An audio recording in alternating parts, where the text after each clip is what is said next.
You ever feel like you're just there? Like you're always around, always saying yes, always trying to keep the peace, but somehow it's never enough? That's the place a lot of guys find themselves in with their wives, and sometimes the only way out is to pull back a little, to create some space, to distance yourself. But what actually happens when you do that? What changes? How does she react? And more importantly, what does it mean for you and your marriage? Let me be clear right away. This isn't about playing games or punishing her. It's not about being cold or cruel. It's about resetting something that's been off for a long time. When you stop being the guy who's always there, always available, you trigger something deep inside her, something biological, emotional, and yes, sometimes confusing. But if you understand the process, you can use it to rebuild respect, attraction, and maybe even love. Here's the thing most men don't get. When you're always around, always agreeing, always responding immediately, you become invisible. Not literally, but in a way that matters. You become part of the background noise, like the air she breathes, or the chair she sits on. Essential, sure, but not special, not exciting, not missed. So when you finally pull back, when you create distance, it's like suddenly the air is thinner.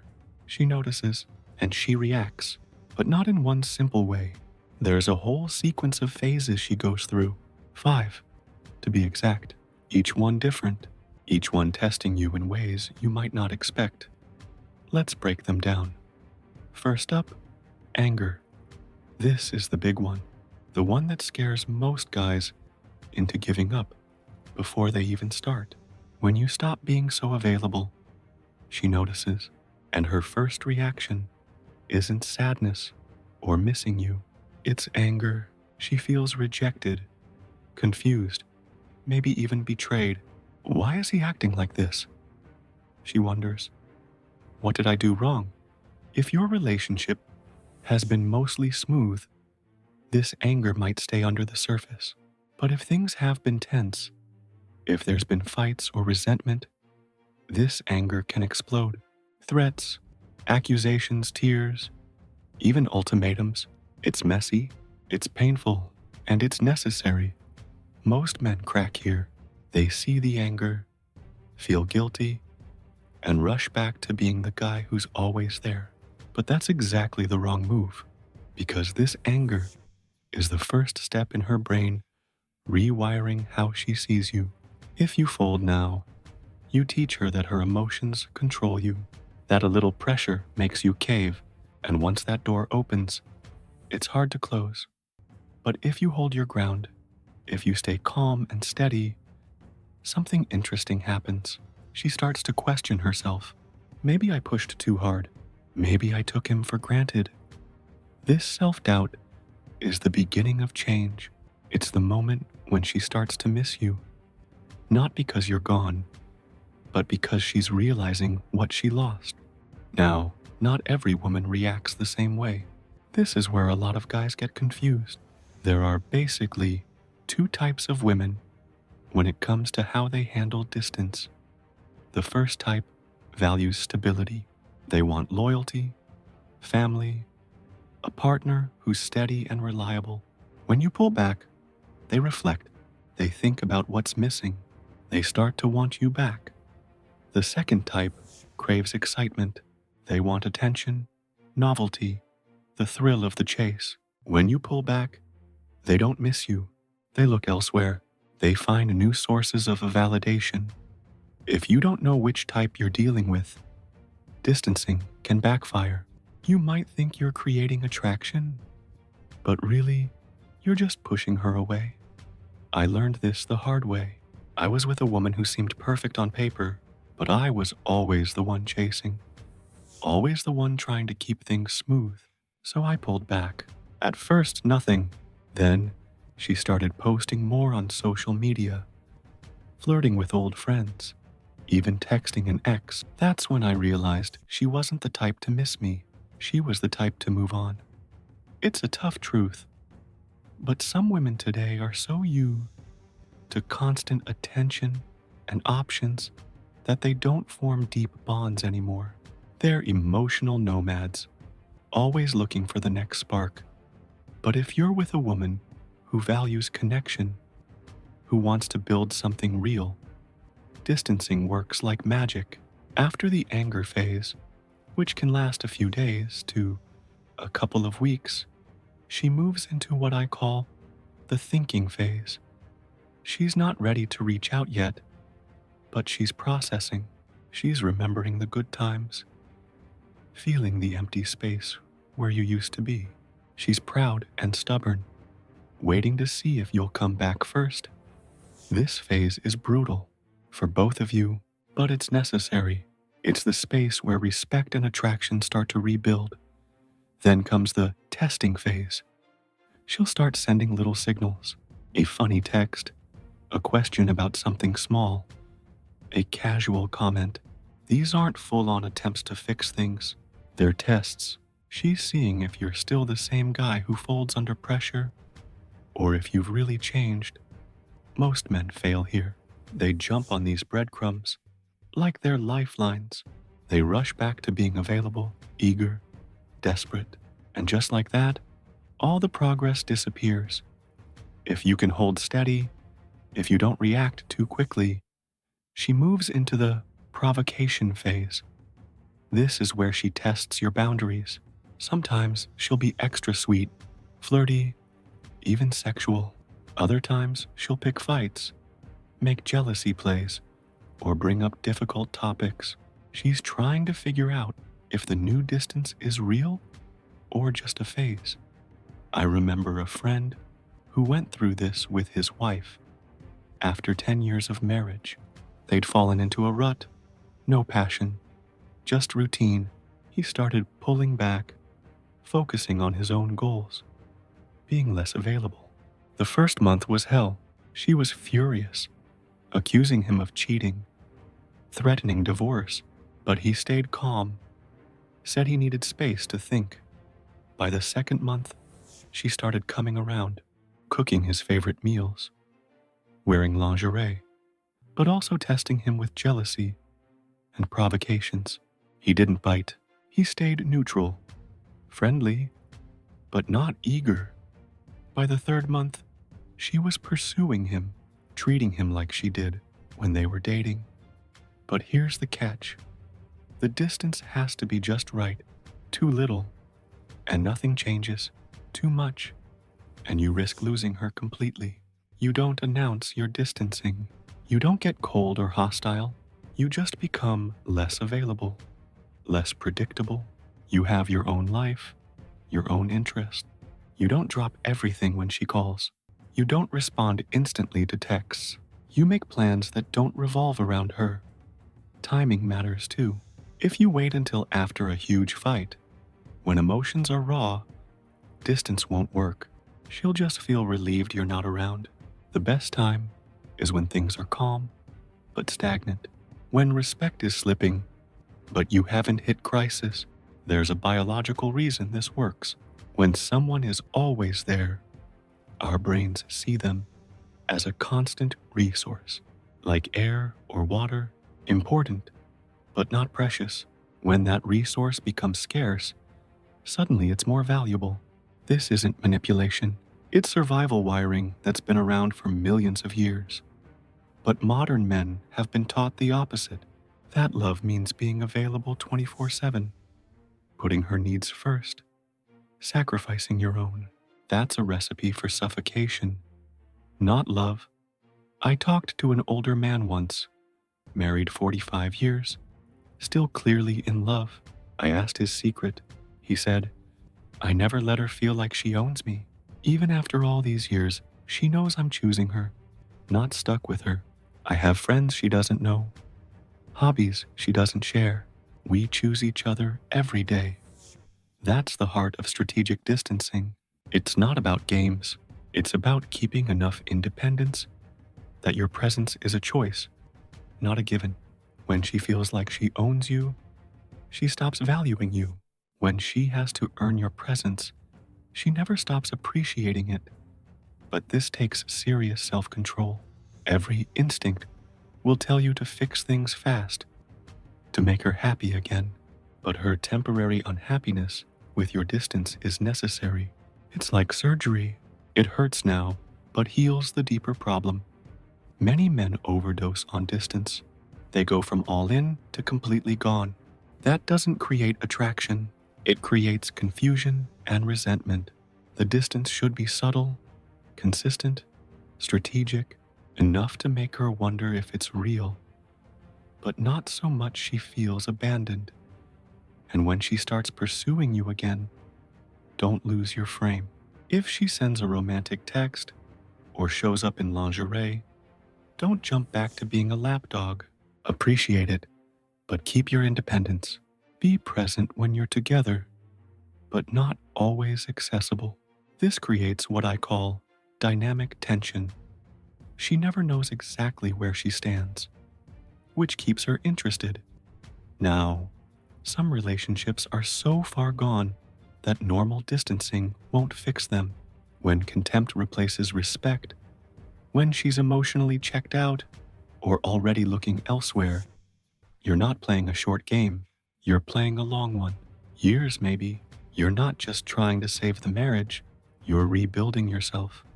I've worked with men who spent 2 years in strategic distance, not to punish their wives, but to become men worth missing. They focused on fitness, career, hobbies, friendships, spiritual growth. Their wives noticed. But by then, these men had changed so much that reconciliation would mean the wife had to change too. Some marriages were saved, others ended, but the men were better off either way. The biggest mistake is thinking distancing is about her. It's not. It's about you, reclaiming your frame, your independence, your identity that got lost in the relationship. When you distance right, you're not punishing her. You're finding yourself, and if she misses you, that's a bonus, not the goal.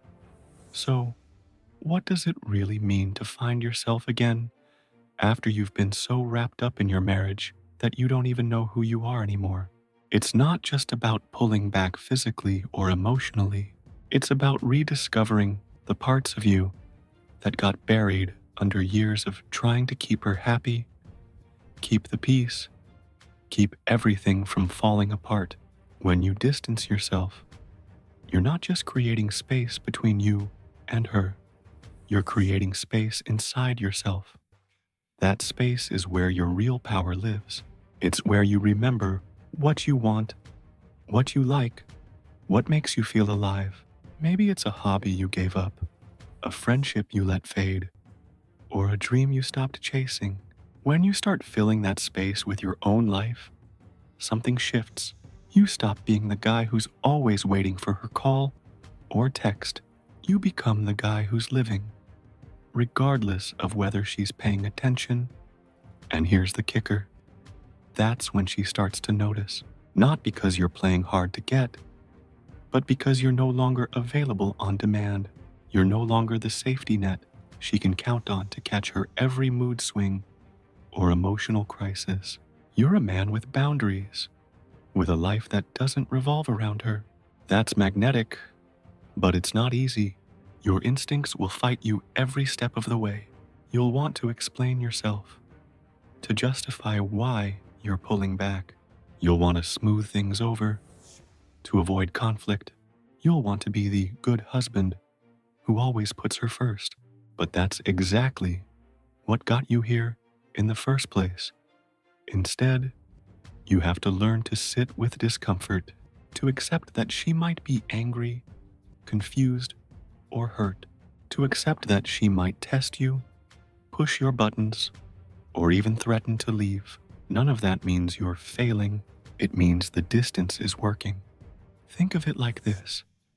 When you're too close, she can't see you clearly. She only sees what she expects, what she's used to. When you step back, You give her a chance to see you in a new light, to remember who you really are. But that only happens if you don't rush back in the moment she reaches out. That moment is the biggest test. When she sends that first text, or calls unexpectedly, or shows up looking different, your reaction will set the tone for everything that follows. If you jump back to being the guy who's always there, you erase all the progress. If you ignore her completely, you risk pushing her away for good. The right move is somewhere in the middle. Be warm, be interested, but don't be desperate. Show her you appreciate her, reaching out, but keep your own life moving forward. Don't cancel your plans. Don't respond instantly. Don't give her all your attention. This balance creates what I call dynamic tension. It's the sweet spot where she feels drawn to you, but still has to work a little to get your full attention. Now, let's talk about the long game, because distancing isn't a quick fix. It's not a magic trick you pull out when things get rough. It's a fundamental shift in how you approach your relationship and yourself. It takes time, weeks, months, sometimes even years. During this time, you'll have to be patient, you'll have to be consistent, you'll have to be strong, and you'll have to be honest with yourself about what you want. Are you trying to save this marriage, or are you trying to save yourself? Because those are two very different things. If you're trying to save the marriage, distancing can help reset the dynamic, rebuild respect, and reignite attraction. But it only works if both of you are willing to change. If she's stuck in old patterns, or if she's already checked out emotionally, distancing might just speed up the end. If you're trying to save yourself, distancing is about reclaiming your identity, your independence, and your self-worth. It's about becoming someone worth missing, whether she comes back or not. And that's a powerful place to be. One of the hardest parts of this process is dealing with the fear of loss. When you pull back, you risk losing her. You risk the relationship ending. That's scary, but here's the truth. If the relationship is healthy, it will survive the distance. It might even get stronger. If it doesn't, it probably wasn't healthy to begin with. I've seen men go through this. They start distancing, and their wives freak out. They threaten divorce, cry, beg, or try to manipulate their way back in. It's painful, but if the man stays steady, doesn't cave, and keeps living his life, the wife either steps up or steps out. And either way, the man wins, because he's no longer the guy who's always there, always available, always desperate for approval. He's the guy who's in control of his own life, and that's attractive. Now, I want to be clear about one thing. Distancing doesn't mean ignoring your wife or being cold. It means being less available. Yes, but still caring, still respectful, still present when it counts. It means setting boundaries, not walls. For example, you might decide not to answer every text immediately. You might say no to some requests for your time. You might spend more time with friends or on hobbies. You might focus on your health or career. These aren't punishments, they're investments in yourself. And when you invest in yourself, you become more interesting, more confident, more alive. And that's what she misses. But remember, this only works if you're genuine. If you're just pretending to be busy or playing games, she'll see through it, and that will backfire. So, what about the moments when she pushes back? When she accuses you of being distant or uncaring? When she tries to guilt you into coming back? That's normal. It's part of the process. Your job is to stay calm, to listen without reacting, to acknowledge her feelings without giving in, to remind yourself why you're doing this. Because the goal isn't to punish her, it's to create a healthier relationship, one where you're both respected, valued, and free. And here's something else most men don't realize. When you distance yourself, you're not just changing how she sees you, you're changing how you see yourself. You're learning to be your own man again, to make your own decisions, to live your own life. That's a big deal. It's scary, but it's also liberating. I remember when I first started doing this, it felt like I was walking a tightrope. One wrong move, and everything could fall apart. But as time went on, I got stronger, more confident, more sure of myself. And the funny thing, she started noticing. She started coming back, not because I chased her, but because I was no longer chasing her. That's the power of distance. Now, let's talk about some practical tips for making this work. First, start small. You don't have to disappear overnight. Begin by creating little pockets of space. Maybe you don't answer texts right away. Maybe you spend one night a week doing something on your own. Maybe you say no to a few requests. Second, focus on yourself. Pick up a hobby you enjoy. Spend time with friends. Work on your health. When you're busy living your life, you're less likely to fall back into old patterns. Third, be consistent. Distance only works if it's steady. If you pull back one day and then rush back the next, you confuse her and yourself. Fourth, don't explain too much. You don't owe her a detailed report on why you're doing this. Keep it simple. I need some time to focus on myself. That's enough. Fifth, be patient. This isn't a sprint, it's a marathon. The phases she goes through take time. Don't rush them. And finally, be ready for anything. She might react with anger, sadness, confusion, or even relief. She might test you, push you, or pull away. Stay steady, stay calm, stay true to yourself. Because at the end of the day, this isn't about her missing you. It's about you becoming someone worth missing. Now, before we wrap this up, let's get real about what happens if she never misses you. If you've done the work, held your ground, and given her space, but she just moves on like it's no big deal. What then? It's a tough pill to swallow, but sometimes the distance reveals the truth that was hiding all along. Maybe she never really valued you the way you deserved. Maybe the connection was one-sided. Maybe the relationship was already over, and you just didn't know it yet. That's painful, no doubt, but it's also freeing, because if she doesn't miss you, it means you're free to move on too. Free to find someone who will value the man you've become. Free to build a life where you're chosen every day, not just tolerated. And here's the thing. Becoming someone worth missing isn't about changing who you are to fit her expectations. It's about becoming the best version of yourself, the man who has his own goals, passions, and boundaries, the man who loves himself enough not to settle for less than he deserves. That's the real power of distancing. It's not a trick to make her chase you. It's a journey to find yourself again. And when you do that, whether she comes back or not, you win.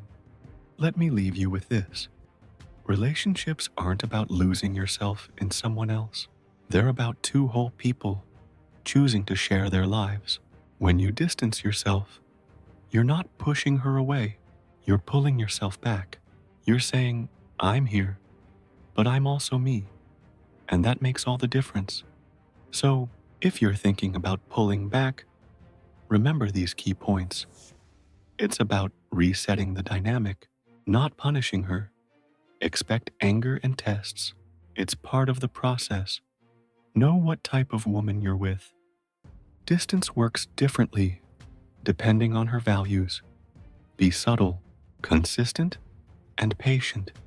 Focus on your own growth and independence. Don't rush back the moment she reaches out. Stay calm through provocations and emotional storms.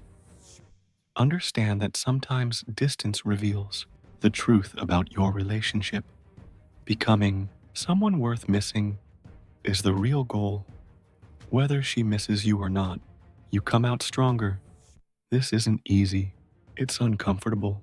It's scary, but it's also necessary if you want a relationship where you're respected, valued, and loved for who you truly are. You don't have to be the guy who's always there, always available, always sacrificing. You can be the man who chooses himself first, who lives fully, and who invites her to join, not the other way around. That's what happens when you finally distance yourself from your wife. You find yourself again, and that's worth everything.